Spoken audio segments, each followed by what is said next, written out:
ನಮಸ್ಕಾರ ಸ್ನೇಹಿತರೆ, ಒಂದು ಮಾತಿದೆ, ಕೋತಿ ತಾನು ಹಾಳಾಗೋದಲ್ಲದೆ ಇಡೀ ಕಾಡನ್ನೇ ಹಾಳು ಮಾಡ್ತು ಅಂತೇಳಿ ಹೇಳ್ತಾರೆ. ಈ ಮಾತು ಪಕ್ಕ ನಮ್ಮ ಸಿದ್ದರಾಮಯ್ಯನವರಿಗೆ ಅನ್ವಯಿಸ್ತದೆ ಅಂತಲೇ ಹೇಳ್ಬೋದು. ಈ ರೀತಿ ನಾನು ಹೇಳಲಿಕ್ಕೆ ಕೂಡ ಒಂದು ಕಾರಣ ಇದೆ. ಆ ಕಾರಣ ಏನು ಅನ್ನೋದನ್ನ ಈ ವಿಡಿಯೋದಲ್ಲಿ ನಿಮ್ಗೆ ಎಕ್ಸ್ಪ್ಲೇನ್ ಮಾಡ್ತಾ ಇದ್ದೇನೆ. ಸ್ನೇಹಿತರೆ, ಮೊದಲಿಗೆ ನಿಮ್ಮೆಲ್ಲರೂ ಕಾಫಿ ಐತ ಡಿಜಿಟಲ್ ಚಾನಲ್ಗೆ ಸ್ವಾಗತಿಸ್ತಾ ಇದ್ದೇನೆ. ಸ್ನೇಹಿತರೆ, ಸಿದ್ದರಾಮಯ್ಯನವ್ರ ಬಗ್ಗೆ ನಿಮ್ಗೆ ತುಂಬಾ ಚೆನ್ನಾಗಿ ಗೊತ್ತಿದೆ. ಆತ ಬಹಳಷ್ಟು ಗರ್ವಿಷ್ಠ ಅಂತ ತಗೊಂಡು ಹೇಳ್ತಾರೆ.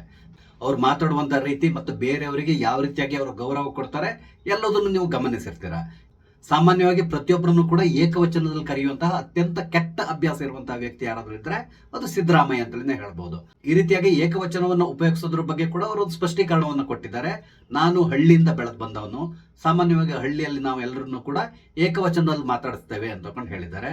ಆದ್ರೆ ಅಪ್ಪಿ ತಪ್ಪಿ ಕೂಡ ಇಲ್ಲಿವರೆಗೂ ಸೋನಿಯಾ ಗಾಂಧಿ, ಮಲ್ಲಿಕಾರ್ಜುನ್ ಖರ್ಗೆ, ರಾಹುಲ್ ಗಾಂಧಿ, ಪ್ರಿಯಾಂಕಾ ವಾದ್ರಾ ಅಥವಾ ಪ್ರಿಯಾಂಕಾ ವಾದ್ರಾ ಅವರ ಮಕ್ಕಳನ್ನು ಕೂಡ ಅವರು ಖಂಡಿತವಾಗಿ ಏಕವಚನದಲ್ಲಿ ಕರೆದಿರೋಲ್ಲ. ಆದ್ರೆ ತನ್ನ ಸುತ್ತಮುತ್ತ ಇರುವಂತಹ ಎಲ್ಲಾ ಸಹೋದ್ಯೋಗಿಗಳನ್ನ ಅವರು ಏಕವಚನದಲ್ಲೇ ಸಂಬೋಧಿಸ್ತಾರೆ. ಇದು ಅವರ ದ್ವಂದ್ವ ನೀತಿ ಅಂತ ಹೇಳಬಹುದು. ಅದೇ ರೀತಿಯಲ್ಲಿ ಸಿದ್ದರಾಮಯ್ಯನವರು ಸಾಮಾನ್ಯವಾಗಿ ಹಿಂದೂಗಳ ಸಂಪ್ರದಾಯ ಯಾವುದಿದೆಯೋ ಅದ್ಯಾವುದನ್ನು ನಾನು ಪಾಲಿಸೋದಿಲ್ಲ ಅಂತ ಬಹಳಷ್ಟು ಬಾರಿ ಹೇಳಿದ್ದಾರೆ. ಅದೇ ರೀತಿಯಾಗಿ ನಿನ್ನೆ ಕೂಡ ಅವರು ವಿಧಾನಸಭೆಯಲ್ಲಿ ನಿಂತ್ಕೊಂಡು ಭಾಷಣ ಮಾಡ್ತಾ ಇರುವಾಗ ಕೆಲವೊಂದು ವಿಷಯಗಳನ್ನ ಅವರು ಶೇರ್ ಮಾಡ್ಕೊಂಡಿದ್ದಾರೆ. ಇಲ್ಲಿ ಅವರು ಭಾಷಣ ಮಾಡೋ ಸಂದರ್ಭದಲ್ಲಿ ಏನ್ ಹೇಳಿದ್ರು ಅಂತ ಹೇಳಿದ್ರೆ, ಸಾಮಾನ್ಯವಾಗಿ ನಾನು ಯಾವುದೇ ಕಾರಣಕ್ಕೆ ರಾಹುಕಾಲ, ಗುಳಿಕ ಕಾಲ, ಯಮಗಂಡ ಕಾಲ ಈ ರೀತಿ ಯಾವುದನ್ನು ನಾನು ಫಾಲೋ ಮಾಡ್ಲಿಕ್ಕೆ ಹೋಗೋದಿಲ್ಲ. ನನಗೆ ಯಾವ ಸಮಯ ಸೂಕ್ತ ಅನಿಸ್ತದೋ ಆ ಸಮಯದಲ್ಲಿ ನಾನು ಕೆಲಸಗಳನ್ನ ಪ್ರಾರಂಭ ಮಾಡ್ತೇನೆ. ಅದೇ ರೀತಿಯಲ್ಲಿ ಇಲ್ಲಿವರೆಗೂ ಕೂಡ ಅಷ್ಟೇ, ಬಜೆಟ್ ಮಂಡನೆ ಮಾಡುವಾಗ್ಲೂ ನಾನು ರಾಹುಕಾಲ, ಗುಳಿಕ ಕಾಲ ಅಂತೇಳಿ ನೋಡ್ಲಿಕ್ಕೆ ಹೋಗಿಲ್ಲ, ನೇರವಾಗಿ ಬಜೆಟ್ ಅನ್ನ ಮಂಡನೆ ಮಾಡಿದ್ದೇನೆ ಅಂತೇಳಿ ಹೇಳಿದ್ರು. ಆದ್ರೆ ಈ ಬಾರಿ ಮಾತ್ರ ನಾನು 10:15 ಬದಲಾಗಿ 10:15ಗೆನೆ ಬಜೆಟ್ ಮಂಡನೆಯನ್ನ ಪ್ರಾರಂಭ ಮಾಡಿದೆ ಅಂತೇಳಿ ಹೇಳಿದ್ರು. ಇದಕ್ಕೆ ಕಾರಣ ಏನು ಅಂತ ಹೇಳಿದ್ರೆ, 10:15ಯಿಂದ ರಾಹುಕಾಲ ಪ್ರಾರಂಭ ಆಗ್ತದೆ, ಅದಕ್ಕಿಂತ ಮೊದಲೇ ನೀವು ಬಜೆಟ್ ಮಂಡನೆಯನ್ನ ಪ್ರಾರಂಭ ಮಾಡಬೇಕು ಅಂತೇಳಿ ಕೆಲವೊಂದು ಆಫೀಸರ್ಸ್ ನನಗೆ ಸಲಹೆಯನ್ನ ಕೊಟ್ಟರು. ಹಾಗೇನೆ ನನ್ನ ಪತ್ನಿ ಕೂಡ ನನಗೆ ಸಜೆಷನ್ ಕೊಟ್ಟಿದ್ರಿಂದಾಗಿ ನಾನು ರಾಹುಕಾಲ ಪ್ರಾರಂಭ ಆಗೋದಕ್ಕಿಂತ ಮೊದಲೇ ಬಜೆಟ್ ಮಂಡನೆಯನ್ನ ಪ್ರಾರಂಭ ಮಾಡಿದೆ. ಈ ರೀತಿಯಾಗಿ ಅವರು ಹೇಳ್ಕೊಂಡಿದ್ದಾರೆ. ಇಲ್ಲಿ ಸಿದ್ದರಾಮಯ್ಯನವರು ಕೇವಲ ತಮ್ಮ ಪತ್ನಿ ಅಥವಾ ಅವರ ಆಫೀಸರ್ಸ್ ಹೇಳಿದ್ದಾರೆ ಅಂತ ಈ ರೀತಿಯಾಗಿ ರಾಹುಕಾಲಕ್ಕಿಂತ ಮೊದಲೇ ಬಜೆಟ್ ಮಂಡನೆಯನ್ನ ಪ್ರಾರಂಭ ಮಾಡಿದ್ದಾರೆ ಅಂತ ಅವ್ರೇನೋ ಹೇಳ್ತಾ ಇದ್ರೆ ಅದನ್ನ ಖಂಡಿತವಾಗಿ ನಂಬಲಿಕ್ಕೆ ಸಾಧ್ಯ ಇಲ್ಲ. ಕಾರಣ ಏನು ಅಂತ ಹೇಳಿದ್ರೆ, ಸದ್ಯಕ್ಕೆ ಕರ್ನಾಟಕದಲ್ಲಿ ಪರಿಸ್ಥಿತಿ ಯಾವ ರೀತಿ ಇದೆ ಅನ್ನೋದು ನಿಮ್ಗೆ ಗೊತ್ತಿದೆ. ಸರ್ಕಾರ ಸಂಪೂರ್ಣವಾಗಿ ನಿಷ್ಕ್ರಿಯ ಆಗಿದೆ. ಆಡಳಿತ ವಿರೋಧಿ ಅಲೆ ಎಲ್ಲೆಡೆ ಕಾಣಿಸ್ತಾ ಇದೆ. ಹಾಗೇನೆ ಯಾವುದೇ ಸಂದರ್ಭದಲ್ಲಿ ಸಿದ್ದರಾಮಯ್ಯನವರು ಕುರ್ಚಿಯನ್ನು ಬಿಟ್ಕೊಡ್ಬೇಕಾದಂತಹ ಪ್ರಮೇಯ ಎದುರಾಗಬಹುದು. ನಿಮ್ಗೆ ಗೊತ್ತಿದೆ, ಡಿ.ಕೆ. ಶಿವಕುಮಾರ್ ಅವರು ಯಾವ ರೀತಿಯಾಗಿ ಕಾಯ್ತಾ ಕೂತಿದ್ದಾರೆ ಅಂತೇಳಿ. ಬಂದಿರುವಂತಹ ಮಾಹಿತಿ ಪ್ರಕಾರ ಈ 5 ರಾಜ್ಯಗಳ ಚುನಾವಣೆ ಆದ್ಮೇಲೆ ಕರ್ನಾಟಕದಲ್ಲಿ ಮುಖ್ಯಮಂತ್ರಿ ಬದಲಾವಣೆ ಆಗುವಂತ ಸಾಧ್ಯತೆ ಇದೆ ಅಂತ ಹೇಳ್ತಾ ಇದ್ದಾರೆ.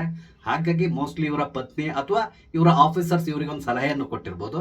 ಸರ್, ಮೊದಲೇ ನಿಮ್ಮ ಟೈಮ್ ಸರಿ ಇಲ್ಲ, ಯಾವುದೇ ಸಂದರ್ಭದಲ್ಲಿ ಕರ್ನಾಟಕದಲ್ಲಿ ಏನ್ ಬೇಕಾದ್ರೂ ಆಗುವಂತ ಸಾಧ್ಯತೆ ಇದೆ.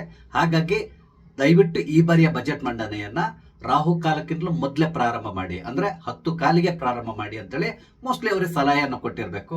ಹಾಗಾಗಿ ಸಿದ್ದರಾಮಯ್ಯನವರು ತನ್ನ ಕುರ್ಚಿಯನ್ನು ಉಳಿಸ್ಕೊಳ್ಳಿಕ್ಕಾಗಿ ಈ ರೀತಿಯಾಗಿ ರಾಹುಕಾಲ, ಗುಳಿಕ ಕಾಲ ಎಲ್ಲದನ್ನು ನೋಡಿಕೊಂಡು ಬಜೆಟ್ ಮಂಡನೆ ಮಾಡಿರುವಂತ ಸಾಧ್ಯತೆ ಇರ್ತದೆ.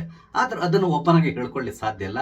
ಆದ್ರೆ ಅದಕ್ಕೆ ಬದಲಾಗಿ ಈ ರೀತಿಯಾಗಿ ಕೆಲವರು ಏನೋ ಹೇಳಿದ್ರು, ಹಾಗಾಗಿ ಅವರಿಗೆ ಬೇಸರ ಆಗ್ಬಾರ್ದು ಅಂತೇಳಿ ರಾಹುಕಾಲ, ಗುಳಿಕ ಕಾಲ ಎಲ್ಲದನ್ನು ನೋಡಿಕೊಂಡು ಬಜೆಟ್ ಮಂಡನೆಯನ್ನ ಮಾಡಿದೆ ಅಂತ ಹೇಳ್ಕೊಂಡು ಅವರು ಹೇಳುವಂತ ಪ್ರಯತ್ನವನ್ನ ಮಾಡಿದ್ರು. ಇದು ಬಜೆಟ್ ಮಂಡನೆ ವಿಷಯ. ಆದ್ರೆ ಅದಾದ್ಮೇಲೆ ಸಿದ್ದರಾಮಯ್ಯನವರು ಮಾತಾಡ್ತಾ ಇನ್ನೂ ಒಂದು ಮಾತನ್ನ ಹೇಳಿದ್ರು. ಅವ್ರು ಏನ್ ಹೇಳಿದ್ರು ಅಂತ ಹೇಳಿದ್ರೆ, ನಾನು ಯಾವುದೇ ಸಂಪ್ರದಾಯಗಳನ್ನ ಫಾಲೋ ಮಾಡುವಂತ ವ್ಯಕ್ತಿ ಅಲ್ಲ, ನಾನು ದೇವರನ್ನ ನಂಬ್ತೇನೆ. ಆದ್ರೆ ದೇವರು ಗುಡಿಯಲ್ಲಿ ಇರ್ತಾನೆ ಅಂತ ನಂಬೋದಿಲ್ಲ, ದೇವರು ಎಲ್ಲಾ ಕಡೆನೂ ಇರ್ತಾನೆ ಅಂತ ನಾನು ನಂಬ್ತೇನೆ ಅಂತೇಳಿ ಹೇಳಿದ್ರು. ಅದ್ರ ಜೊತೆಗೆ ಇನ್ನೊಂದು ಪ್ರಶ್ನೆಯನ್ನ ಮಾಡಿದ್ರು ತನ್ನ ಸುತ್ತಮುತ್ತಲಿರುವವರಿಗೆ. ಅದೇನು ಅಂತ ಹೇಳಿದ್ರೆ, ಯಾರಾದ್ರೂ ಯುಗಾದಿ ಮತ್ತು ಶಿವರಾತ್ರಿ ದಿನ ಮಾಂಸವನ್ನ ತಿಂತಾರಾ ಅಂತ ಹೇಳ್ಕೊಂಡು ಪ್ರಶ್ನೆ ಮಾಡಿದ್ರು. ನನ್ಗನ್ಸ್ತದೆ ಆ ಸಂದರ್ಭದಲ್ಲಿ ಅವರ ಸುತ್ತಮುತ್ತ ಕುಳಿತಂತಹ ಕಾಂಗ್ರೆಸ್ ಶಾಸಕರು ಎಲ್ಲರೂ ಕೂಡ ಖಂಡಿತವಾಗಿ ಇಲ್ಲ ಅಂತ ಹೇಳ್ಕೊಂಡು ತಲೆ ಅಲ್ಲಾಡಿಸ್ತಿರ್ತಾರೆ. ಅದು ನಮ್ಗೆ ಗೊತ್ತಾಗಲ್ಲ, ಯಾಕಂದ್ರೆ ಕ್ಯಾಮರಾ ಸಂಪೂರ್ಣವಾಗಿ ಸಿದ್ದರಾಮಯ್ಯನವ್ರನ್ನ ಫೋಕಸ್ ಮಾಡ್ತಾ ಇತ್ತು. ಅವರ ಸುತ್ತಮುತ್ತ ಏನ್ ನಡೀತಾ ಇದೆ ಅನ್ನೋದನ್ನ ತೋರಿಸ್ತಾ ಇರಲಿಲ್ಲ. ಆದ್ರೆ ತನ್ನ ಮಾತನ್ನ ಮುಂದುವರಿಸಿದಂತಹ ಸಿದ್ದರಾಮಯ್ಯನವರು ನಾನು ತಿಂತೇನೆ ಅಂತೇಳಿ ಹೇಳಿದ್ರು. ಅಂದ್ರೆ ಯುಗಾದಿ ಮತ್ತು ಶಿವರಾತ್ರಿ ದಿನ ಕೂಡ ನಾನು ಮಾಂಸವನ್ನ ತಿಂತೇನೆ, ನನಗೆ ಯಾವುದೇ ರೀತಿಯಾದ ಕಟ್ಟುಪಾಡು ಇಲ್ಲ ಅಂತ ಹೇಳಿದ್ರು. ಆಗ ಕಾಂಗ್ರೆಸ್ ಸದಸ್ಯರೆಲ್ಲರೂ ಕೂಡ ಚಪ್ಪಾಳೆಯನ್ನ ತಟ್ಟಿ ಸಿದ್ದರಾಮಯ್ಯನವರ ಮಾತಿಗೆ ಸಹಮತವನ್ನ ತೋರ್ಪಡಿಸಿದ್ರು.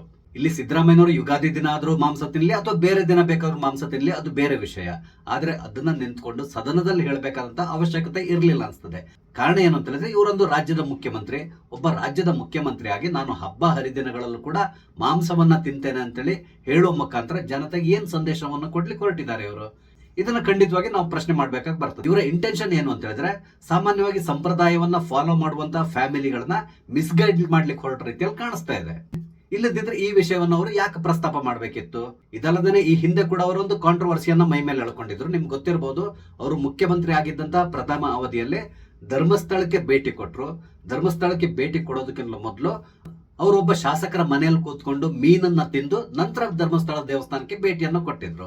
ಆ ಸಂದರ್ಭದಲ್ಲಿ ಕೂಡ ಅಷ್ಟೇ ರಾಜ್ಯದ ಜನತೆ ಸಿದ್ದರಾಮಯ್ಯನವ್ರನ್ನ ಪ್ರಶ್ನೆ ಮಾಡಿದ್ರು, ನೀವು ಈ ರೀತಿ ಯಾಕೆ ಮಾಡಿದ್ರಿ? ಒಂದು ಧರ್ಮಕ್ಷೇತ್ರಕ್ಕೆ ಹೋಗುವ ಸಂದರ್ಭದಲ್ಲಿ ಅಲ್ಲಿ ಕೂಡ ಕೆಲವೊಂದು ಕಟ್ಟುಪಾಡುಗಳಿರ್ತದೆ.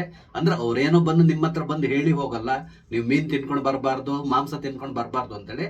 ಆದ್ರೆ ಸಾಮಾನ್ಯವಾಗಿ ಹಿಂದೂಗಳಲ್ಲಿ ಒಂದು ಸಂಪ್ರದಾಯ ಅಂತ ತಗೊಂಡಿದೆ, ಯಾವುದೇ ದೇವಸ್ಥಾನಕ್ಕೆ ಹೋಗೋ ಸಂದರ್ಭದಲ್ಲಿ ನಾವು ಮಾಂಸಾಹಾರವನ್ನು ತಿನ್ನೋದಿಲ್ಲ.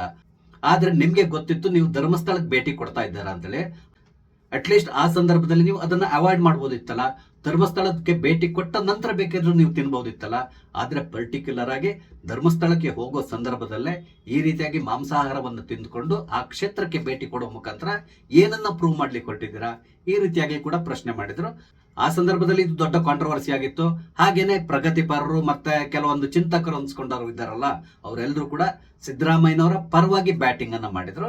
ಈಗ ಕೂಡ ಅಷ್ಟೇ ಸಿದ್ದರಾಮಯ್ಯನವರು ಯುಗಾದಿ ಮತ್ತು ಶಿವರಾತ್ರಿ ದಿನ ನಾನು ಮಾಂಸಾಹಾರ ಸೇವಿಸ್ತೇನೆ ಅಂತೇಳಿ ಯಾವಾಗ ಹೇಳ್ಕೊಂಡ್ರೋ, ಖಂಡಿತವಾಗಿ ಅವರ ಸುತ್ತಮುತ್ತ ಇರುವಂತಹ ಈ ಪ್ರಗತಿಪರರು ಮತ್ತೆ ಸಾಹಿತಿಗಳು ಕೆಲವರೆಲ್ಲ ಇದ್ದಾರಲ್ಲ, ಅವರೆಲ್ಲರೂ ಕೂಡ ಸಿದ್ದರಾಮಯ್ಯ ಹೇಳಿರೋದ್ರಲ್ಲಿ ಯಾವುದೇ ತಪ್ಪಿಲ್ಲ, ನಾವು ಯಾವುದೇನ ಏನ್ ಬೇಕಾದ್ರೂ ತಿನ್ಬಹುದು, ಈ ರೀತಿಯಾಗಿ ಹೇಳುವಂತ ಸಾಧ್ಯತೆ ಇರ್ತದೆ.